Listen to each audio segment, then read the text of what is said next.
बैठे बैठे किसी किसी माताओं की, किसी किसी मेरे जीजियों की, किसी किसी मेरे जीजाओं की, बेटों की, बेटियों की आदत रहती है कि वो बैठे बैठे कोई भी चीज उठा के जमीन को खुरदते ही रहते हैं। इनके पास कोई काम नहीं रहता, बस जमीन को खुरदना। फ्री बैठे रहेंगे तो अपने नखून के पास में जो खाल निकलती रहेगी उसी को खरोदते रहेंगे। किसी किसी की आदत रहती है पैर में अगर कोई खाल निकल रही है तो उसी को निचोड़ते रहेंगे, निकालते रहेंगे, खोदते रहेंगे।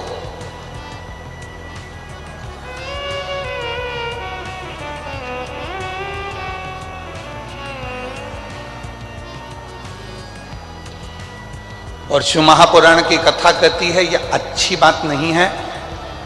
पृथ्वी पर बैठे हो, आसन पर बैठे हो या घर में किसी भी स्थान पर बैठे हो, उस समय पर ना तो पृथ्वी को खरोदो और ना अपने शरीर की उंगली हो, हाथ हो, शरीर का कोई अंग हो, उसको खरोदना नहीं चाहिए।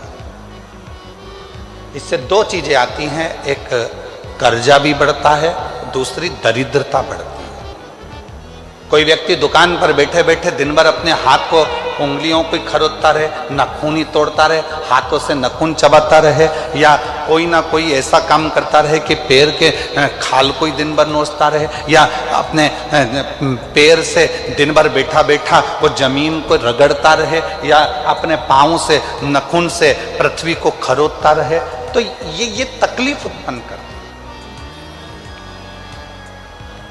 ये हमको दुख देता है, ये दरिद्रता भी देगा और हमको कर्जे में भी लाकर छोड़ देगा। दोनों चीज देगा। अब कनक दानव पृथ्वी को खोद देता है, जहां जाता है वहां दिन भर खरोता खरोता खरोता खरोता पृथ्वी को जाता रहता है। जहां कहीं वृक्ष मिल जाते हैं उनको काटने के लिए, उनको तोड़ने के लिए तत्पर हो जाता है। क्यों तोड़ना? किसी किसी की आदत रहती है बगीचे में या जमीन पर चलते चलते खेत खलियान में चलेंगे, एक डंडा हाथ में ले लेंगे। अब उस डंडे का क्या करना है? कुछ नहीं करना। छोटी सी डंडी हाथ में ले ली, छोटे छोटे पौधे लगे हुए हैं तो खेत में चलते चलते इधर मार उधर मार उधर मार, जितने छोटे छोटे पौधे लगे रहते हैं उनको तोड़ते तोड़ते उसकी जाने की आदत होती है।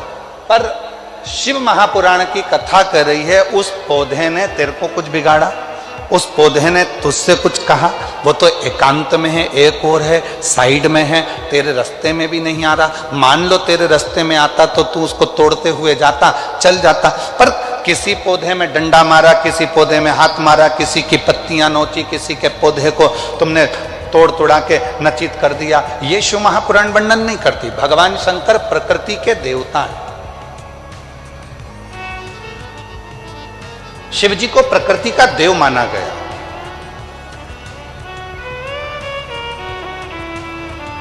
वो तोड़ने में नहीं, वो जोड़ने में सुख देते हैं, आनंद देते हैं। कनक दानव पत्तों को तोड़ रहा है, वृक्षों को तोड़ रहा है, वायु को दूषित कर रहा है। जिस जलाशय के पास बैठता है कनक दानव बड़े बड़े पत्थर उठाकर जलाशय में पटकता है।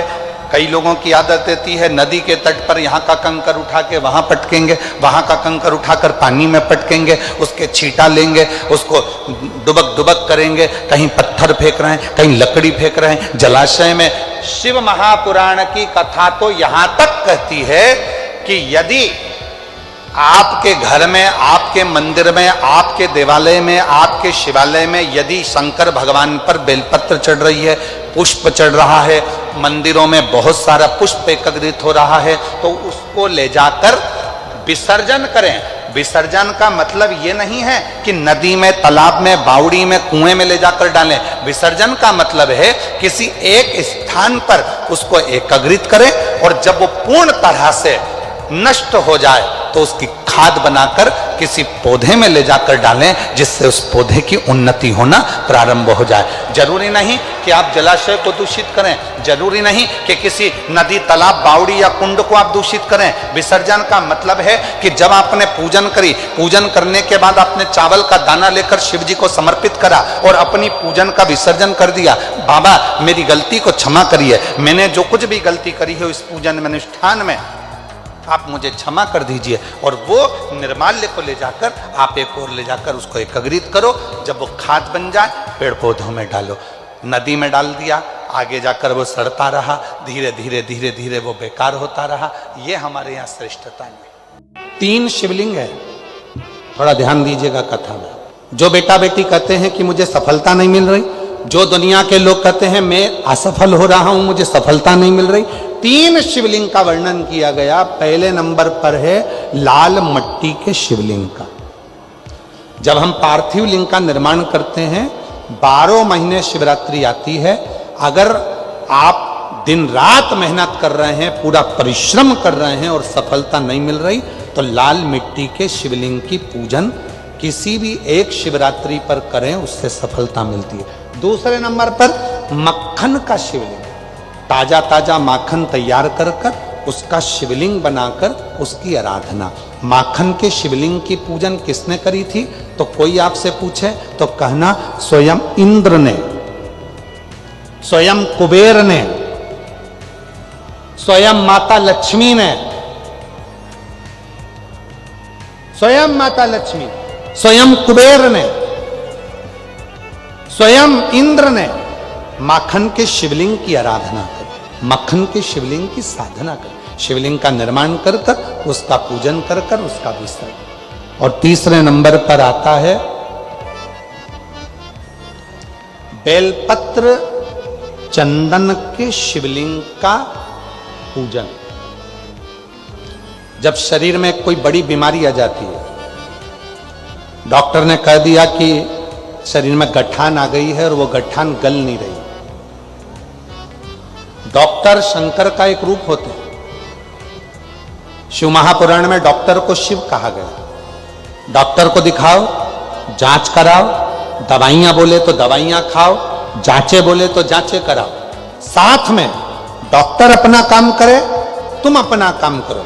कहीं बेलपत्री का यदि कोई पेड़ मान लो सूख गया और कोई पेड़ सूखा हुआ है, और वो सूखे हुए पेड़ की अगर कोई लकड़ी मिल जाए, उस लकड़ी को घिस घिस कर उसका चंदन इकट्ठा करो, चंदन से शिवलिंग का निर्माण करो। शिवलिंग का निर्माण कर उस शिवलिंग की पूजन आराधना करने के बाद एक पात्र के अंदर उसी चंदन के शिवलिंग का विसर्जन कर दो।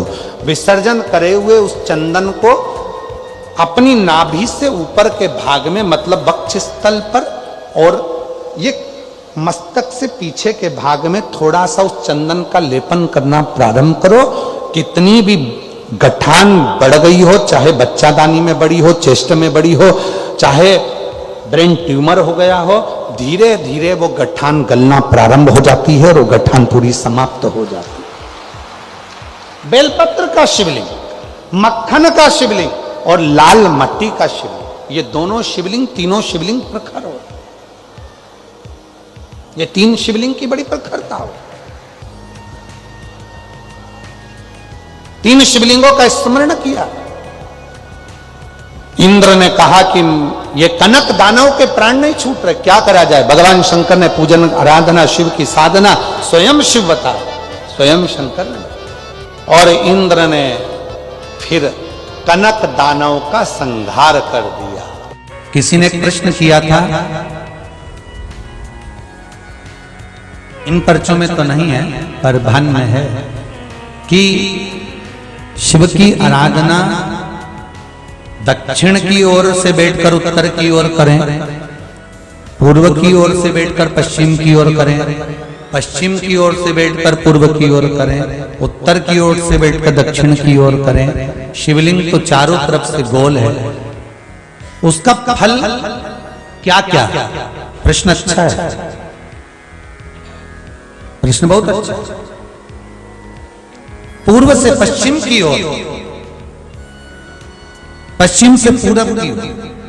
अगर मान लो शिवालय में आप जा रहे हैं, आपका मुख पूर्व की ओर है, आप शंकर जी की आराधना कर रहे हैं, तो वो भाग भगवान शंकर पार्वती जी के साथ स्वीकार करते हैं।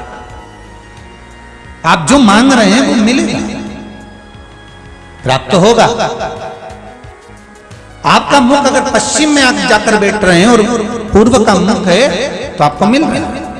और पूर्व से पश्चिम की ओर यदि आपका मुख है और आप भगवान को कुछ दे रहे हैं तो वहां शंकर, पार्वती और गणेश का स्मरण चढ़ाओगे, मिलेगा। उत्तर से दक्षिण की ओर मुख कर कर बैठकर आप शिव की आराधना कर रहे हो, कार्तिकेय, गणेश, पार्वती, शिव को प्राप्त कर रहे हो, आपका दिया गया भाग पितरों को भी प्राप्त होगा।